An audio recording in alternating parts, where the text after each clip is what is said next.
בוקר טוב, היום אנחנו מבצעים ניקיון של גג שהצטבר עליו המון לכלוך יונים, ניקיון מרזבים, פתיחה לקראת החורף, שלא יהיה סתימות. עכשיו אני אראה לכם את כל הלכלוך שהצטבר פה.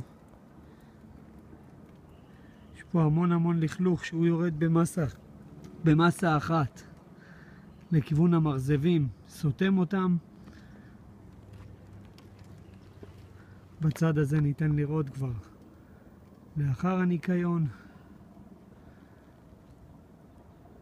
המרזב בקצה פתוח לגמרי, היה עליו ערימות גדולות של לכלוך.